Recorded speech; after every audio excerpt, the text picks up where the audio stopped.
buenas tardes, queridos amigos, y muy bienvenidos a Son Nuestros Hijos, el espacio de ECA, Educadores contra el Adoctrinamiento, para Multicanal Radio.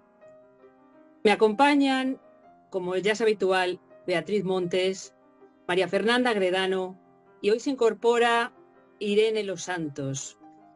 Un saludo a todas y gracias por estar ahí. Además, hoy tenemos un programa de lujo con un invitado que es un titán de la defensa de la infancia frente al adoctrinamiento en ideología de género y un luchador incansable frente a la Agenda 2030. Se encuentra con nosotros, al que damos la más calurosa bienvenida, Pablo Muñoz y Torrieta. Muchas gracias, Pablo, por estar aquí con nosotras. Muy buenas tardes y para mí obviamente es una alegría, es un honor también estar con todas ustedes ahí. Muchas gracias en primer lugar por invitarme y también un saludo enorme a toda la gente querida del gran pueblo español, del cual también soy parte, como dicen los hispanistas, ¿no? Están los españoles de España y estamos los españoles de América. También recordando que mis abuelos salieron de Iberia, de la península ibérica, así que siempre hay una conexión y una familiaridad muy grande que nos une.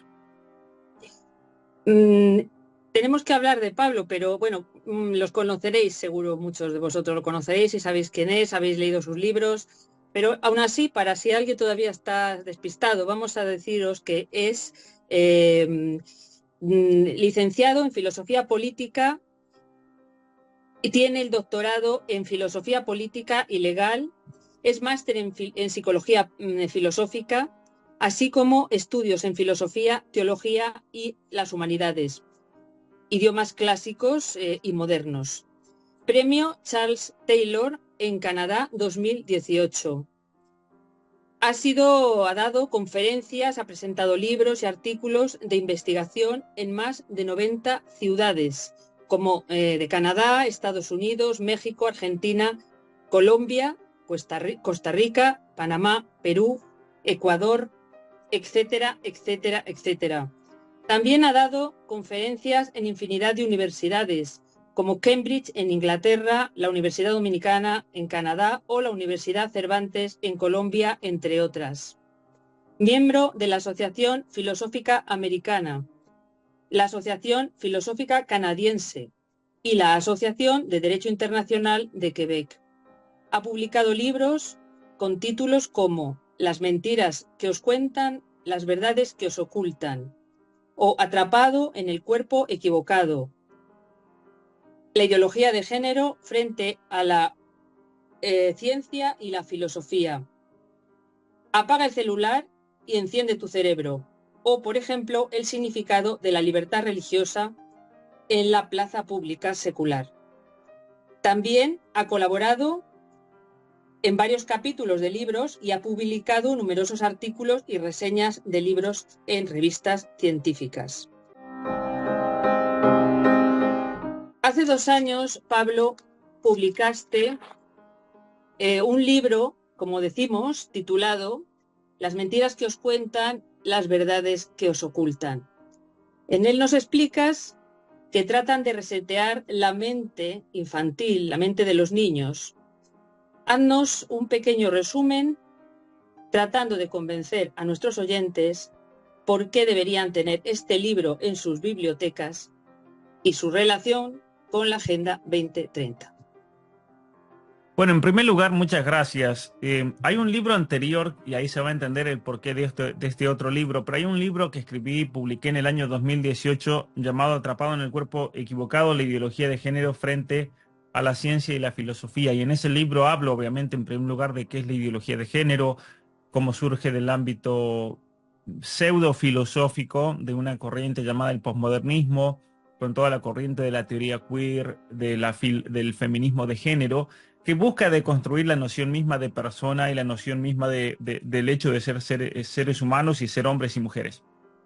Básicamente se entiende el ser hombre y mujer como una construcción social, como exigencias sociales que se imponen sobre alguien y que, por un lado, esa exigencia y esa presión social y ese repetir esas conductas impuestas llevan a una persona a creerse que son hombres o que son mujeres. Por ejemplo, según esta teoría, todos ustedes que están aquí, suponiendo que se autoperciban mujeres, pero básicamente dicen que en el caso de ustedes o en el caso mío, que soy hombre, nosotros nos hemos creído ese cuento, somos personas subyugadas por esa presión social, por esa construcción social, y no somos seres verdaderamente libres porque no hemos elegido nuestra identidad. Hemos aceptado esa opresión machista, heteropatriarcal de ser hombres o ser mujeres. Pero básicamente la clave, según esta teoría, es encontrar por medio de la propia decisión y la autopercepción la verdadera identidad, que es una identidad que debe ser autoconstruida. Porque esa es la libertad humana, construir tu propia identidad, construir tu propio cuerpo. Ahí en España tienen a una de las víboras más peligrosas que ha salido de toda esta ideología, que es Beatriz Preciado, aunque ahora se llama a sí mismo Paul Preciado o algo así, legalmente. Si bien, curiosamente, uno de sus libros dice que el Estado no se tiene que meter por nada en la autopercepción, pero en cuanto cambió de nombre fue la primera en hacer cola para sacarse el nuevo registro, ¿no? Pero más allá de eso, cuando estaba investigando este libro, surgen dos temas principales, o tres temas, por así decirlo. Porque la gran pregunta es, ¿cómo es que busca imponerse esta ideología? Porque esta ideología yo la conocí hace mucho tiempo. Los libros de la teoría queer no son nuevos. Son libros, muchos de los cuales fueron escritos cuando yo era un pequeño niño, en los 80. Hay libros que salieron en los 90, a principios de los 90. Ya en la Conferencia de las Naciones Unidas de Pekín del 95 se hablaba ya de la teoría del género. Llevaron a Judith Butler, quien es la otra, junto con Beatriz Preciado, son, creo, las ideólogas principales detrás de toda esta corriente, donde curiosamente ninguna de las dos se autoconsidera mujer, ¿no? Judith Butler ahora anda con que no es no binaria, una cuestión así, y Paul Preciado no sé en qué anda, o Beatriz Preciado no sé en qué andará realmente, pero ciertamente tienen graves problemas de la identidad personal, graves problemas por su propia historia personal, vaya a saber las cosas que han pasado, abuso, situaciones de violencia, de rechazo, que no solamente las ha llevado a rechazar su verdadera identidad como personas, sino que también las ha llevado a crear toda una teoría para justificar su posición intelectual o su posición personal o psicológica o sus estados emocionales. Y ahí es donde tenemos un problema, porque junto con esa teorización crean toda una corriente, un movimiento que se lleva puesto, por así decirlo, como una represa que se rompe a mucha gente, muchos niños, muchas personas que han pasado situaciones similares y encuentran en eso un desahogo, pero es un mal desahogo, es un desahogo destructivo, es un desahogo que lleva lamentablemente a miles de niños y jóvenes y adolescentes a cometer aberraciones como amputarse órganos sanos, a comenzar tratamientos de hormonización, que los lleva a profundizar más en el suicidio, lamentablemente en conductas psicopatológicas como la ansiedad, como la depresión, la inseguridad, el miedo. Y entonces, la gran pregunta es cómo es que esta ideología, primero tenemos la cuestión ideológica, cómo esta ideología irrumpe. Y es ahí donde entra de lleno este otro libro, Las mentiras que te cuentan, las verdades que te ocultan. Porque aquí yo trato de analizar parte de los mecanismos, son parte, ya voy a explicar por qué, pero parte de los mecanismos por los cuales esta ideología se expande a nivel mundial. Y podemos identificar varios. Por ejemplo, uno de los planes concertados, ideados, pensados para básicamente llevar esta ideología al corazón de los niños más pequeños es la educación. Y eso es un hecho. Es un hecho. Es increíble cómo, por ejemplo, mientras estaba investigando este otro libro, encontré tanta información de todos los planes de educación sexual integral que terminé poniendo un capítulo resumido al final, pero daba para otro libro. De hecho, este libro iba a ser el doble de grande, iba a ser esto, pero después iba a ser tan grande que dije, no, mejor sacar dos libros, porque hay otros temas interesantes que podemos poner aquí. Básicamente yo me encontré con textos, por ejemplo, de discusiones y textos publicados. Esto no es ninguna conversación en un bar, por ejemplo, ¿no? Después de 2 copas a la medianoche. Textos donde se afirmaba que la tradición cristiana, la cultura católica, la formación de la familia son los obstáculos más grandes que se han encontrado al momento de querer imponer la educación sexual, al momento de imponer la teoría de género, y por lo tanto es imposible pretender, por ejemplo, normalizar el aborto, y es imposible pretender normalizar la teoría del género, la ideología de género, si a los niños no se los reformatea culturalmente. A los niños hay que realmente cambiarles la ficha o el chip por medio del cual piensan. Y para eso hay que hacer toda una transformación total de la educación, de los medios de comunicación, de lo que leen, de incluso lo que juegan, de lo que ven en televisión, de los programas. Es un esfuerzo muy grande, muy concertado, que tiene distintos intereses, porque mucha gente dice, bueno, pero ¿cómo puede ser que muchos se pongan de acuerdo para lograr eso? ¿A qué le importa a un banco, una compañía de un fondo de inversión? ¿A qué le importa a un político del Partido Socialista de los Obreros? ¿A qué le importa a Irene Montero, por ejemplo, que tiene familia y tiene hijos? ¿A qué le importa a los dueños de las grandes redes sociales, de las compañías tecnológicas? ¿Qué es lo que une a todos ellos en todo esto? Y ahí viene el tema de que cada uno tiene intereses particulares, pero coinciden en el resultado. Por ejemplo, hay personas que están profundamente ideologizadas, que esas son las más peligrosas, personas como Beatriz Preciado, como Judith Butler, como Irene Montero, que yo creo que lo hacen porque están firmemente convencidas de esta nueva religión que se busca imponer por medio del Estado. Están completamente convencidas de que hay que deconstruir al ser humano, de que hay que destruirlo, de que hay que reconfigurarlo, y por lo tanto van a hacer todo lo que puedan desde su posición para lograrlo. Pero algunos de estos activistas, especialmente dentro del posmodernismo, se dan cuenta de que es imposible lograr, porque lo intentaron lograr en los 80, en los 90, cuando escribieron toda esta literatura y no pasaba nada, nadie les prestaba atención, eran una minoría escondidos en el subsuelo de una universidad, donde absolutamente nadie iba a esos programas de género y de diversidad y de inclusión. Esos existían, pero no iban nadie, eran tres gatos locos. Ahora, ¿qué es lo que ocurre? Que se dan cuenta de que para imponer esta nueva visión del ser humano necesitan del poder político, necesitan del poder mediático y necesitan también de las estructuras e instituciones dentro de una sociedad del ámbito tanto privado como público. Y es ahí cuando entonces comienza una transformación de la política por varias corrientes, una transformación que viene por la escuela de Frankfurt, por especialmente Marcuse, porque él se da cuenta de que el marxismo, en la segunda mitad del siglo XX, ya había fracasado el marxismo, ya no compraban a nadie con el marxismo. ¿Por qué? Porque se reveló por medio de la obra de Solzhenitsyn que la Unión Soviética, que era presentada como el lugar de la igualdad y realmente el mundo perfecto de una sociedad igualitaria, en realidad había hecho eso en base del terror y de la muerte. Ya era innegable que habían matado a más de 100 millones de personas para lograr ese paraíso comunista. Con la revelación de los campos de concentración bolchevique, los grandes campos del Gulag, por ejemplo, ya era moralmente insostenible poder seguir esa corriente.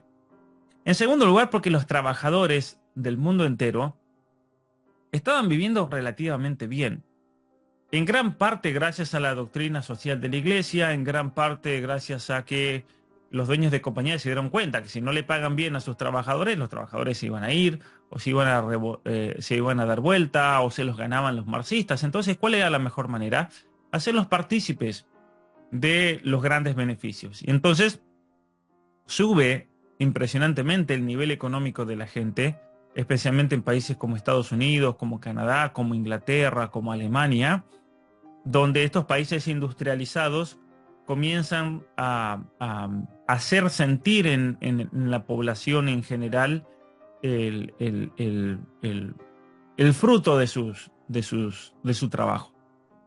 Y eso hace que entonces los trabajadores de repente se desinteresen por la cuestión marxista, porque ellos no eran vistos como oprimidos. Ellos vieron que dentro de una corporación podían crecer, podían llegar a ser dueños de una corporación o presidentes, podían llegar realmente si trabajaban y se esforzaban, podían llegar a mucho.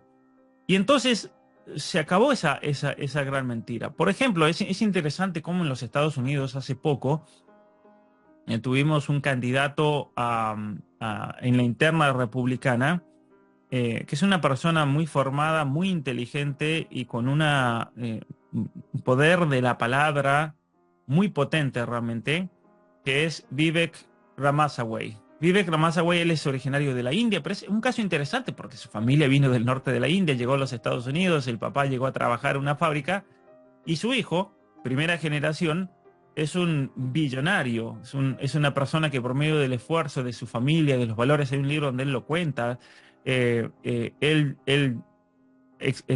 académicamente llegó muy lejos, terminó estudiando en Harvard, terminó fundando varias compañías, ahora el hombre es un multimillonario, es decir, cuando el trabajador en los Estados Unidos se da cuenta de que si se esforzaban, y especialmente por medio de los valores, por medio de la familia, sus hijos iban a llegar muy lejos, y algunos llegaron tremendamente lejos, era posible realmente triunfar. Entonces el cuento marxista ya no tenía fuerza, ya no podían ir con los trabajadores. Y es ahí cuando Marcuse dice, tenemos que ir y tratar de ver otros tipos de resentimiento, porque ya el trabajador no es resentido. El trabajador no es resentido, es decir, el trabajador no es resentido con que yo lo puedo asusar. Fíjense que el comunismo y el marxismo en general y todas estas teorías socialistas usan de mecanismos psicológicos que tienen que ver con el resentimiento. Por eso es muy difícil, por ejemplo, para el marxismo triunfar en sectores católicos. ¿Por qué? Porque en el catolicismo te enseñan en la moral cristiana en general el perdón, el no ser resentido. Se ve el resentimiento como un vicio del alma, que no es bueno, que te carcome, y ciertamente que hay mucha gente resentida en todos lados. Pero eso, hasta el mismo resentido se da cuenta de que está mal. Entonces, el comunismo ya no tenía dónde poner pie, y es ahí cuando a este Marcuse se le ocurre hacer una transformación del marxismo, ya no como una lucha de clases sociales, sino una lucha de clases sexuales.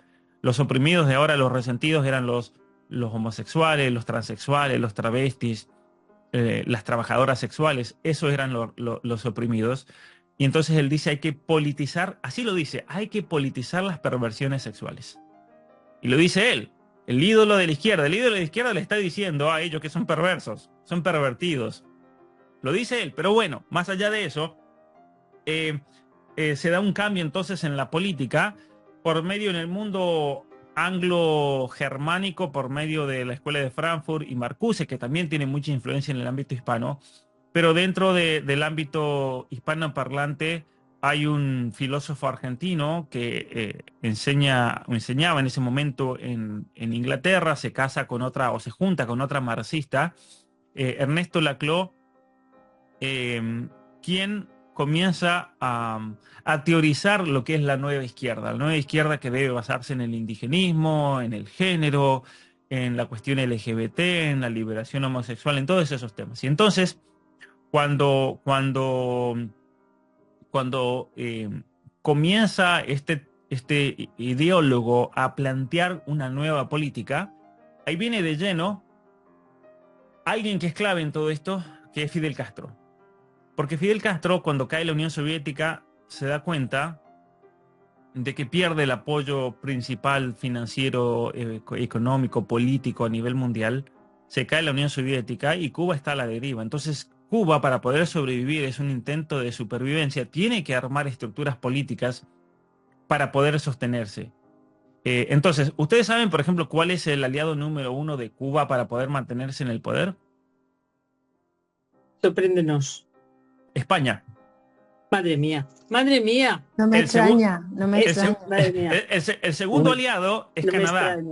El segundo aliado es Canadá. Pero España es el país que más inversiones y que más dinero da a Cuba, sostiene el régimen. Si Pedro Sánchez y Trudeau le sueltan la mano al régimen castrista en Cuba, se acaba la dictadura comunista, ¿no? Pero bueno, más allá de eso, Castro es muy vivo porque él se da cuenta de que necesita armar una especie de entramado con satélites que sean apoyo de su régimen para ellos mantenerse en el poder, y obviamente usando a Cuba luego para el narcotráfico, para el tráfico de personas, para lo que ustedes quieran. O sea, Cuba es un narcoestado, es un país donde si uno tiene contacto con el gobierno, es la base para lo que uno quiera. tráfico de armas, tráfico de personas, tráfico de drogas. Lo de tráfico de drogas es sabido, es uno de los narcoestados más grandes del mundo y desde los años 70 ha funcionado como una de las conexiones, pues está tan cerquita de Miami. Pregunten cuánta gente hay en prisiones, han habido en prisiones federales de los Estados Unidos por traficar droga de la isla hacia Cuba en lanchas. Pero más allá de eso, o de Cuba a España, seguramente los nexos que hay. Pero el tema es el siguiente, Castro se da cuenta de que hay que formar un satélite de partidos políticos y entonces funda el Foro de San Pablo en el año 1992, donde él plantea la nueva izquierda de Ernesto Laclau. ¿Y quiénes atienden el Foro de San Pablo? Personas como Evo Morales, que era un jovencito que llegó a ser presidente de Bolivia. En Argentina, muchos de los que fueron parte del kirchnerismo, el gobierno kirchnerista, todos estaban en el Foro de San Pablo. López Obrador, quien hasta el domingo va a ser presidente de México, estuvo ahí presente. Lula da Silva, quien es el presidente de Brasil. Pedro Castillo de Perú. Las FARC, los terroristas de Colombia, que ahora tienen a un presidente exterrorista, Petro. Es decir, nos encontramos con toda una serie de personajes y de España estaban los del Partido Socialista Obrero, ¿no? Estuvieron ahí presentes. Obrero español. Pablo, ¿me permites que meta una pequeña cuñita? Sí, por favor. Para centrar un poquito, bueno, alucinante todo lo que estás contando, te lo agradecemos muchísimo. Creemos y nos tememos, por desgracia, que en España precisamente se está avanzando un paso más, quizás sea quien esté tomando la iniciativa. Mira, han ocurrido dos cosas recientemente, una muy grave, que ha sido la publicación de unas vallas publicitarias con un niño en paradas de autobuses de Almería, por una alcaldesa del PP, del Partido Popular, donde ponía, pero te lo digo textualmente, si dice que no, no es sexo, es agresión. Eso ha sido una primera incursión de un avance de la pederastia, en nuestra opinión. La segunda cuestión gravísima que ha ocurrido ha sido una publicación de unos libros inicialmente destinados a público infantil, donde en el que el título era El niño Jesús no odia a los mariquitas, donde había unas cosas gravísimas relacionadas con la homosexualidad y una falta muy grave hacia nuestra fe. Eso ha ocurrido en España. Es cierto que el revuelo que se ha armado en las redes sociales han hecho rectificar de casualidad los errores y echarse un poco hacia atrás.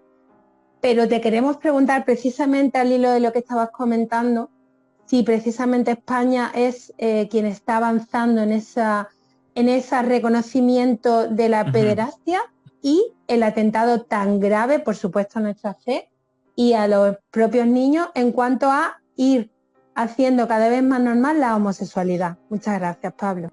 Bueno, mira, primero hay que aclarar algo bien importante para que la gente no crea que esto es teoría de la conspiración. En el año 1990 salió un libro que en inglés se llama After the Ball o Después de la Fiesta, donde el subtítulo nos dice mucho. Mire, lo voy a leer aquí textual. Cómo Estados Unidos va a conquistar su miedo y odio a los gays en los años 90. Y en ese libro, los autores Kirk y Madsen, ellos elaboran todo un plan mediático para normalizar la conducta homosexual. En primer lugar, hay todo un plan mediático para cómo hacer por medio de campañas públicas, de televisión, de todo, para que la gente lo vea normal. Y en base a las campañas que surgen después de ese libro, hay otro pensador norteamericano que lamentablemente murió joven y por lo tanto no hemos podido sacarle el provecho debido, ya que su trabajo se hizo famoso después de que se murió, porque encontraron todos sus papeles, que es Overton. Overton, él plantea una teoría que después había que poner un nombre. El pobre señor se murió, no nos dejó un nombre a su teoría, entonces le ponen la ventana de Overton. ¿Qué es la ventana de Overton? La ventana de Overton es una estrategia que él no es que plantea cómo debería ser, sino que él, viendo lo que habían hecho después de ese libro de Madsen y Kirk, él dice lo que están haciendo básicamente es, por ejemplo, si quieres normalizar la transexualidad, lo que tienes que hacer es poner un transexual. Y tienes que ir lo más lejos posible. Y después va a haber una reacción pública muy grande. Pero ya hiciste daño en las filas enemigas y te retraes.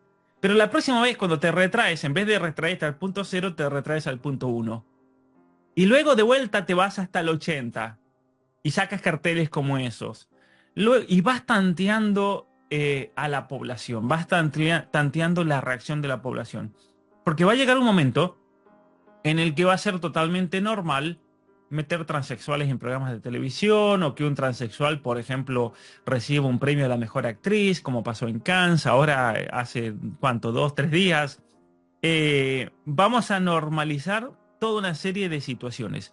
Y en los 90, cuando él plantea eso, mucha gente habrá dicho, no, pero eso no tiene sentido, porque ¿cómo vamos a normalizar que a una mujer, a un hombre le demos el premio a la mujer, a la mejor actriz, que a un hombre le demos el premio a la mejor levantadora de pesas en los Juegos Olímpicos?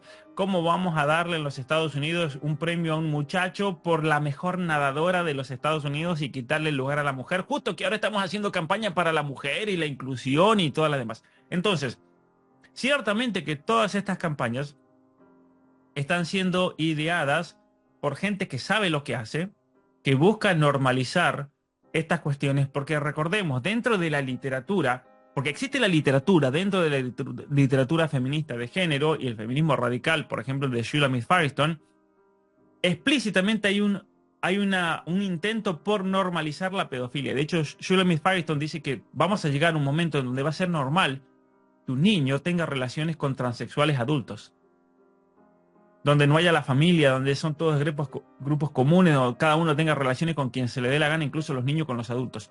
Eso es el estadio ideal del mundo socialista que ella plantea. Y por eso hay que romper todas las barreras. Si eso no estuviese escrito, a mí me podrían acusar de teórico de la conspiración, pero lo dice Shulamit Firestone, que es una de las autoras más leídas en las universidades hispanoamericanas. Entonces, en nuestras universidades progresistas, apoyadas con dinero del Estado, se enseña toda esa basura. Se enseña. Yo recuerdo haber hablado sobre Shulamit Firestone en Costa Rica, contándole a los costarricenses de esta terrible autora canadiense que vivió en los Estados Unidos y murió en Nueva York en el año 2012, que es la diosa de los estudios de género y el feminismo. Y una persona levanta la mano en la conferencia al final y yo le doy el micrófono, y este señor se presenta como profesor de filosofía de la Universidad de Costa Rica. De hecho era profesor de filosofía, y él me dijo: doctor Pablo, aquí en Costa Rica, en mi universidad, es tenida como una diosa y es lectura obligatoria para todos los estudiantes. A Shulamit Firestone. Ese libro que está criticado. Digo, ven, así se meten las ideas por medio de las universidades. Entonces, esto que ha pasado ha generado una reacción muy grande y muy buena. El niño Jesús no odia mariquitas y el cartel que se puso en las calles ha generado una reacción. Entonces ahora la táctica de todos estos perversos es teoría de conspiración, bulo. De hecho, a mí me llegó una notificación en Facebook. Yo hasta noviembre de este año no puedo hacer ningún evento por medio de Facebook. Facebook me ha castigado. ¿Por qué? Porque unos fact-checkers de España, que son contratados por Facebook, han dicho que yo estoy repartiendo un bulo. Simplemente por haber puesto esa foto. Que no es ningún bulo la foto. La foto ocurrió. Sí, sí. Ahora, es impresionante realmente cómo nosotros no tenemos que amedrentarnos, porque ahora buscan amedrentarnos.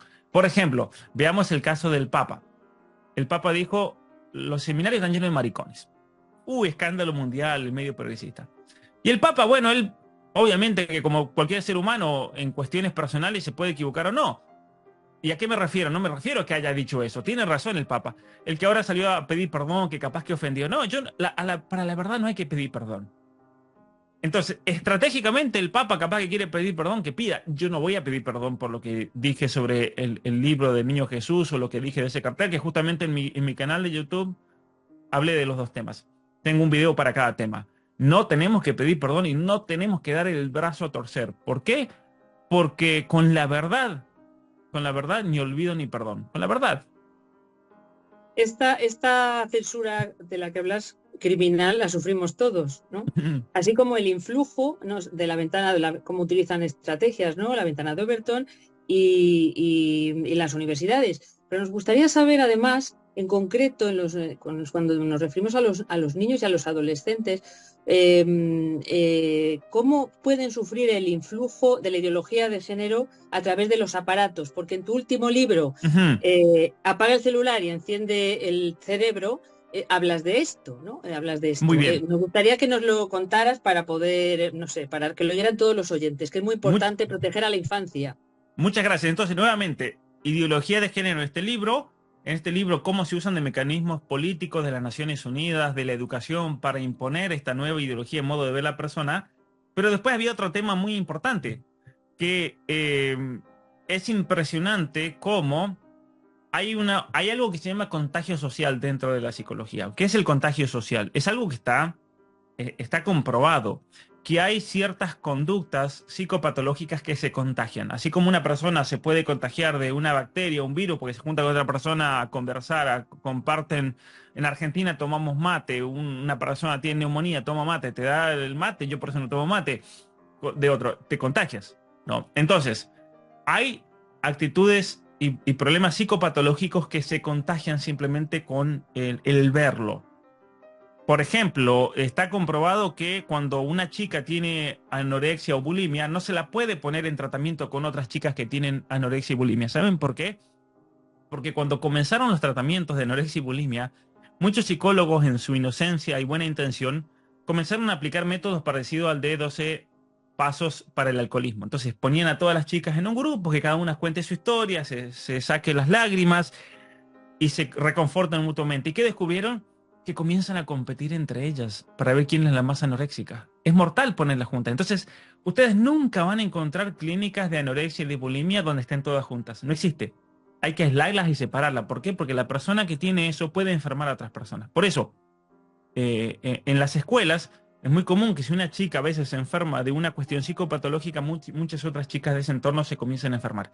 Y es ahí cuando yo descubro, escribiendo este libro, de que había, y lo pongo aquí, hay grupos enteros, por ejemplo, de chicas, 14 chicas, 15 chicas que van a amputarse sus senos en clínicas de identidad de género. ¿Cómo puede ser eso? ¿Cómo puede ser que todas se contagien? Algunas se contagian por presión social, algunas lo hacen porque las amigas le dicen, si no te amputas los pechos, no vas a ser nunca más nuestra amiga. Chicas de 14 años, de 15 años, que se comienzan a hormonizar, uno dice, pero ¿cómo puede ser esa locura? Y ahí comienzo a investigar entonces el rol de los influencers y el rol de las redes sociales. Y es ahí lo que da el puntapié a este libro. Apaga el celular y enciende tu cerebro. ¿Saben por qué? Porque ¿qué cosa hemos descubierto? Que cuando vemos quiénes son los dueños mayoritarios de Facebook, de YouTube, de Instagram, ¿quién creen ustedes que son? Si me tuviesen que nombrar uno. Pues es que no lo sé. Instagram ni Muy lo bien. piso. Ni lo Bueno, piso. Google no es dueño de Google, curiosamente. Pues son compañías públicas. Facebook o Meta no es dueño de Meta. Zuckerberg es el fundador y el CEO, pero no es el dueño mayoritario. El dueño mayoritario es un fondo de inversión que se llama BlackRock. Ah, claro. Ahora, ¿cómo atamos los cabos con la ideología de género? Porque cuando yo comencé a investigar acerca de las compañías que ganan miles de millones de dólares con la transición de género, y empecé a ver a estas farmacéuticas, empecé a ver a los que producen Lupron, bloqueadores hormonales, hormonas sintéticas. Digo, a ver, ¿quién es el dueño mayoritario de estas compañías? ¿Y con qué nombre me encontré, creen ustedes? A ver, dínoslo, que no nos tengas así en ascuas. Bueno, con BlackRock. Con BlackRock, que es el mismo dueño de las La compañías. pasta, la pasta. ¿Quién tiene la pasta? ¿Quién tiene el dinero? Con el mismo dueño. Entonces, Claro. por ejemplo, ¿dónde están transmitiendo este vivo? ¿En una radio o en una red social? Esto en todas partes, toda la red, en todas partes. Bueno, Hay redes, lo que pasa es sí. que hay un dato que si lo digo les van a censurar el video, ese es el problema. Pero vamos a ponerlo en código. Las campañas del pinchazo en el 2020. Todas las campañas Vale. del pinchazo, que ahora las han quitado en muchos otros países y se han prohibido, y una de las mismas compañías que es AZ, no vamos a decir el nombre, pero ustedes tienen que ver con las estrellas, con los astros, y con el filósofo romano Séneca, pero con Z. La misma farmacéutica ha retirado todo. Bueno, cuando vemos el dueño, ¿quién es el mismo? Estamos hablando de BlackRock, que es dueño de los medios de comunicación, que es medio del New York Times, que es medio del Washington Post. que es medio de absolutamente todo, de los canales de España. El mismo BlackRock estuvo hace poquito en España y Larry Summers, quien es el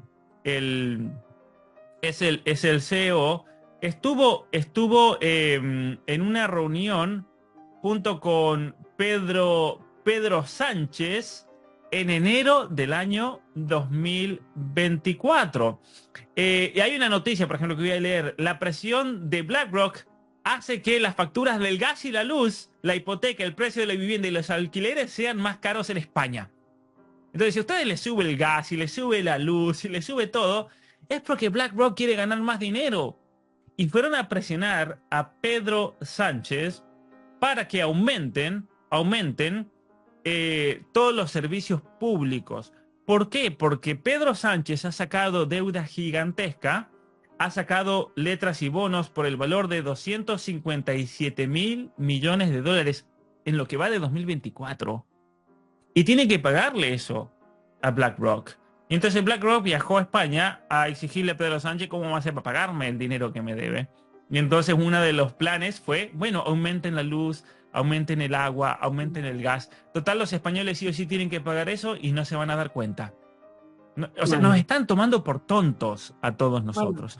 Entonces, estas compañías, fondos de inversión, básicamente hacen que nuestros países se endeuden tremendamente con el pinchazo, que se endeuden tremendamente con la teoría del género, porque cada persona que dice yo me voy a autopercibir como jirafa, esa persona genera una deuda de $1.300.000 al Estado, porque eso es lo que cuesta todo el proceso de transición. Y entonces viene un fondo de inversión como BlackRock y le dice a Pedro Sánchez, usted no tiene dinero en España, pues se lo gastaron todo, no importa, yo se lo presto. Pero tiene que usar estas farmacéuticas, que son las mías también. Como pasó con el pinchazo, como pasó en Argentina. Van a Argentina, prestan el dinero con intereses altísimos, pero tienen que comprar el pinchazo de la compañía de los astros, de la compañía de otra, de Pfizer.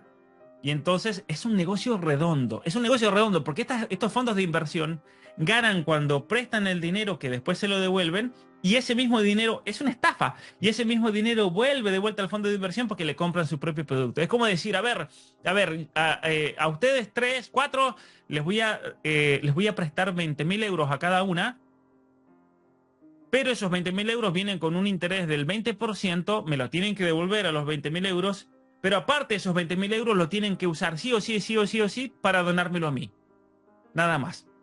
Entonces, ¿con cuánto dinero termino yo por persona? Con 40.000 euros más intereses por persona. Es un robo gigantesco. Y lo peor de todo es que tenemos toda una clase política que se presta a todo esto. Y están hundiendo a España, están hundiendo a sus familias, a tanta persona que la está pasando difícil. Y lo peor de todo es que estos políticos siguen ganando, siguen en el poder. Es una locura esto. ¿Cómo puede ser? ¿Cómo puede ser que la gente está tan adormecida y tan atontada que no los han realmente sacado ya a patadas, por así decir, es una burla realmente lo que está ocurriendo a nivel mundial? Esto no solamente en España, pasa en todos nuestros países, en el continente americano. Es un nivel de opresión. Y después estos mismos progresistas atacan al medioevo. No, porque en el medioevo... No, ¿sabe lo que pasaba en el medioevo? Cuando nosotros leemos la historia del medioevo, si un reizuelo de por ahí se hacía loco con estas cosas, la gente iba y lo colgaba, se acabó el problema. Éramos más democráticos en el medioevo, porque era un gobierno del pueblo. El pueblo se cansaba con el príncipe y se acabó el tema. Se acabó el problema. Listo, no existía un estado absoluto donde se dominó. No, la gente realmente tenía más control. El rey se hacía el loco, se le acababa el reinado del rey. Por eso el rey tenía que portarse bien. El rey tenía que hacer todo el esfuerzo para ser santo en el medioevo. Había una exigencia y una presión muy fuerte.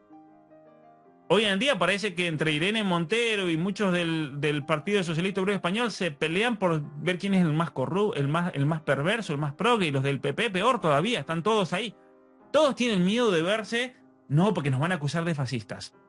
Nos van a acusar de esto, nos van a acusar. Hay un miedo y andan todos con la cola entre el rabo realmente, ¿eh? Donde hay personas faltos de principio y de coraje realmente. Aquí tenemos una Irene buena, Pablo, que te va a hacer la última pregunta. Adelante, Irene, adelante.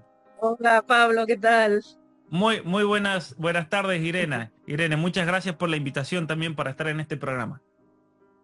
Muy bien, pues ya nos queda muy poquito tiempo y para terminar, pues nos gustaría hacerte la siguiente pregunta que tiene que ver un poco con algo más positivo, que es ¿qué consejos nos darías a los padres y a los educadores, a los profesores, para poder luchar contra toda esta corriente de adoctrinamiento que hay en las escuelas, en los medios de comunicación, pues todo lo que nos estamos enfrentando día a día y que nos tienen a todos pues muy, no sé, aprisionados de alguna manera? Bueno, muchas gracias. Mira, cada persona y cada familia vive situaciones muy personales y muy particulares y muy diferentes las unas de las otras. Sin embargo, hay ciertas cuestiones que nos aplican a todos, algunos más, algunos menos, depende de la situación en la cual uno se encuentre. Y entonces, para mí, una cuestión fundamental en todo esto es formarse. Formarse, porque si yo no estoy atento, si yo no estoy consciente de mucho de lo que está ocurriendo, no tengo manera de defenderme. Es central al menos ser consciente del problema y hasta dónde llega el problema y cómo ese problema me puede afectar a mí. Porque solamente ahí yo puedo encontrar soluciones. Fíjate que hay muchas personas que por mecanismos psicológicos tratan de cerrarse a los problemas, no quieren saber los problemas. Y no quieren saber los problemas porque no quieren tener que enfrentarse a ver qué solución vamos a ponerle a esa situación. Si yo me doy cuenta, por ejemplo, que mi casa está muy desordenada, yo digo, si yo me doy cuenta que estoy desordenado, voy a tener que hacer algo al respecto. O elijo vivir en el desorden o me voy a tener que poner a limpiar y a trabajar un poquito. Entonces, no, yo me concentro en Netflix, me concentro en las redes sociales, en la telenovela, ya está. Yo hago que no vea la realidad. Y eso me da una pseudo calma de conciencia. Entonces, fórmense, fórmense. Y esa es la razón principal por la cual yo escribí estos libros, para que la gente se forme y se entere de problemas que son centrales. Cuando yo escribí mis libros, los escribí pensando en cuáles son los problemas fundamentales a los cuales nos enfrentamos hoy. Hay muchos más, hay muchas situaciones, pero al menos hay problemas que son estructurales, que están en el centro de lo que está ocurriendo a nivel mundial, y tratar de dar un poco de luz y explicación y dar soluciones. Entonces, a partir de ahí, la primera solución es que hay que comenzar a formarse. La segunda solución es hay que desconectarse un poco de toda la basura ideológica que entra a nuestra casa porque nosotros le abrimos la puerta. Por ejemplo, con el tema del celular. El celular y las redes sociales están afectando seriamente a niños y jóvenes. Seriamente. Desde el punto de vista neurobiológico, desde el punto de vista del bienestar psicológico, desde el punto de vista de la ideologización. Pero los padres le dan a sus hijos pantallas y iPad y todo como si nada. Y están cometiendo un error gigantesco. Gigantesco. Fórmense al respecto y entiendan por qué, para que como familia tomen una decisión colectiva de decir, no vamos a ver tanta televisión, no vamos a ver pasar tanto tiempo en las redes sociales, en el celular. Si el celular le afecta psicológicamente a mis hijos y los daña incluso desde el punto de vista neurobiológico, le vamos a cortar el celular a los niños, pero que ellos entiendan el porqué. Y para eso me tengo que formar, para eso tengo que leer, y yo aquí doy muchísimas recomendaciones al respecto. También es importantísimo que sus hijos no se los ideologicen en la escuela. Entonces, tienen que prestar muchísima atención acerca de dónde envían a sus hijos a la escuela, porque eso es clave realmente para evitar la ideologización de tus niños. Pero otra cosa también que es importantísima es que los padres deben volverse más responsables con la educación de sus hijos.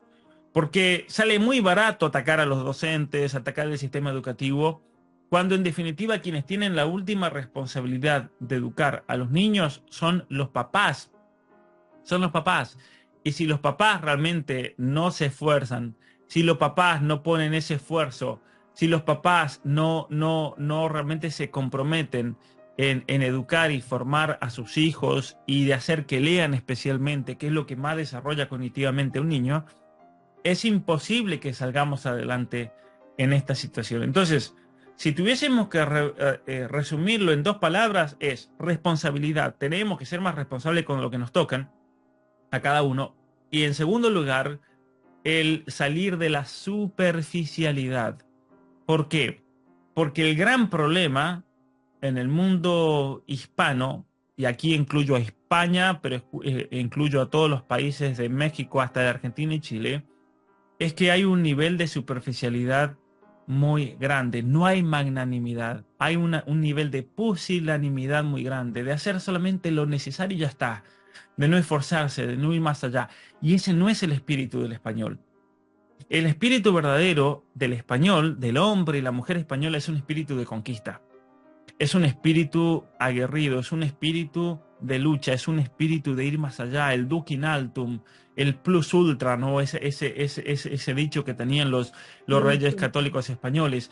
El espíritu del español es un espíritu de ir y conquistar y llevar la civilización al mundo entero. Ese es el verdadero espíritu del español. Pero ¿qué pasa? Ha habido todo un intento ideológico de hacernos avergonzar de nuestro pasado. Fíjense cuántos españoles que tienen vergüenza del imperio español. ¿Cuántos hispanoamericanos que tienen vergüenza de España? Pero ¿cómo puede ser eso? ¿Cómo puede ser eso? Hay un dicho muy, muy hermoso que dice no hay tierra que toque el sol, algo así dice, en el cual no haya enterrado un español en el mundo. Y es verdad eso. Es verdad. ¿Por qué? Porque el español, si el español se caracterizó por algo, fue por haber llevado la civilización occidental cristiana fuera de los confines del mundo conocido. Eso es lo grande. Que se encontraron con América, que se encontraron con pueblos indígenas y podrían haber hecho como los ingleses, matémoslos a todos y quedémonos con la tierra, y se acabó, y a los que sobreviven los metemos en una reserva. No, el español que dijo, lo vamos a incorporar, le vamos a dar nuestra civilización y van a ser tan españoles como nosotros. Y eso es algo grandioso, de lo cual el español tendría que estar orgulloso, porque se creó una nueva raza, se creó un nuevo pueblo. Cuando digo raza no digo en términos genéticos, un nuevo pueblo, una nueva cultura hispanoamericana que en cierto sentido es el futuro y la esperanza de la humanidad, pero hay que hacer mucho trabajo y parte de eso es recuperar nuestra identidad hispana. Entonces, no tenemos que tener vergüenza de nuestro pasado, de nuestra historia, debemos estar orgullosos y debemos seguir con esa tradición, porque nosotros no fuimos hechos para ser cobardes como quieren que lo seamos. No fuimos hechos para ser mediocres. Porque el problema más grande entonces nuevamente es la falta de responsabilidad y la gran mediocridad que reina. Y el español y el pueblo español hispanoamericano es un pueblo que ha sido creado para la grandeza, para la conquista. Y es un pueblo que lo hace porque es responsable, porque tiene que dar una respuesta a algo trascendente, porque tiene que dar una respuesta a Dios. Recuperar nuestra... Muchas gracias Pablo por tus palabras, por tu trabajo, por tu labor de investigación en un mundo donde impera la mentira y donde pues tú pones la luz de la verdad y para nosotros, ya que hablaste del orgullo de ser españoles y de nuestras raíces, es lo que tenemos que recordar y te agradecemos tus consejos y tus palabras, pues para nosotros es un orgullo haberte tenido en este programa y nos encantaría volver a contar con tu inestimable presencia en otra ocasión. Muchísimas gracias, Pablo. Muchas gracias a todos ustedes también, para mí ha sido un honor y un saludo enorme a toda la audiencia y a todo el querido pueblo español. Gracias, Pablo. Gracias, muchas gracias, Pablo. Pero no te vayas. Hasta luego. Todavía, que No te vayas, te que vayas. tenemos una pequeña reflexión para ti. Ok, Sí, gracias. ahora viene nuestra compañera Beatriz Montes con su reflexión, que es la guinda del pastel. Alicia en el País de las Maravillas se encontró de repente en un jardín lleno de flores y animales fantásticos que hablaban. Todo su empeño estaba en alcanzar a un conejo blanco que corría con un reloj en la mano. Se enfrentó a situaciones inesperadas y conoció a seres inimaginables. Ella sentía todo con gran intensidad, como si fuese realidad, incluso el momento en que la reina de corazones mandó que le cortaran la cabeza, hasta que despertó sobresaltada de un sueño, tumbada en el prado en el que se había quedado dormida. Querido oyente, en ocasiones nos puede pasar como a la protagonista de esta historia. Vivimos la vida, pero lo que vemos, entendemos o sentimos no es exactamente tal y como es realmente. Vivimos tiempos convulsos y, como ya profetizó Chesterton, llegará el día en que será preciso desenvainar una espada para afirmar que el paso es verde. Pues sí, querido oyente, es la época de la posverdad, y esto lo sabe muy bien nuestro invitado, Pablo Muñoz, quien desmonta las mentiras del género con bastante facilidad. Pues ya lo dice el refrán, se pilla antes a un mentiroso que a un cojo. La ideología de género podría caer como una torre de naipes con la primera brisa de aire que la azotase. Sin embargo, a pesar de no solo las brisas, sino de las tormentas fuertes que soplan alzando la verdad, muchas personas siguen presas del engaño, del sueño como Alicia en el País de las Maravillas, dejando expuestos a nuestros menores a las garras del lobo feroz que los acecha escondido entre los árboles de un oscuro y perverso bosque lleno de maldiciones y seres perversos. Pero no nos pongamos negativos, pues Dios, en su inmensa sabiduría, cuida a sus criaturas y suscita valientes defensores de la verdad, como Pablo Muñoz Iturrieta, quien sin descanso y dejando atrás muchos hobbies y aficiones, dedica su tiempo para formarnos en la gran batalla cultural y espiritual a la que nos enfrentamos. Porque, querido oyente, la clave muchas veces, para no perdernos en este bosque sembrado de cizañas engañosas, está precisamente en el conocimiento de la verdad. Eso es lo que ofrece Pablo en sus cursos, talleres y libros, lo cual es digno de agradecer y, por supuesto, de aprovechar. Y lo hace por esa vocación que siente que tiene para destapar las mentiras que inyectan en la mente de los niños. Lo hace porque sabe que solo podremos parar este adoctrinamiento levantándonos y alzando la espada de la verdad por lo que importa. Como él dice, con espíritu de conquista. Juntos podremos ir despertando más conciencias por ellos, por los menores, porque son nuestros hijos. Un saludo y hasta la próxima cita. Muchas gracias. La creatividad de Beatriz nos lo demuestra en cada ocasión, no tiene límites. No tiene límites. Preciosa reflexión y muy profunda, la verdad. Ahora me toca recomendaros libros, porque hay que conocer lo que está pasando y tener información, estar formados, como nos ha dicho Pablo Muñoz Iturrieta, y para eso, pues nada mejor que sus libros, por ejemplo, Las mentiras que os cuentan, las verdades que os ocultan, Atrapado en un cuerpo equivocado, o Apaga el celular y enciende tu cerebro, entre otros, que se encuentran disponibles en nuestra página web, la página web de ECA, que es www.eca-e.es.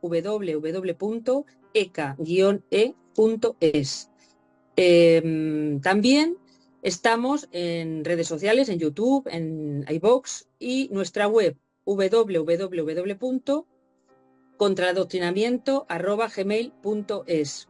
El teléfono de WhatsApp 611 07 88 09 88 36. Solo WhatsApp, nada más. Y es por si queréis hablar con nosotros, contarnos vuestros casos de lo que sufrís en la escuela, con los niños, de adoctrinamiento, o si queréis venir al programa o uniros a nuestra asociación, que os recibimos con los brazos abiertos. Y bueno, y nada más. Solo despedirnos agradeciéndoos vuestra amable y atenta escucha y emplazándoos para la próxima ocasión, que será Dios mediante el próximo miércoles a las 16 horas. Y nada más, que paséis una estupenda semana y como siempre os vamos a recordar, dejad en paz a los niños.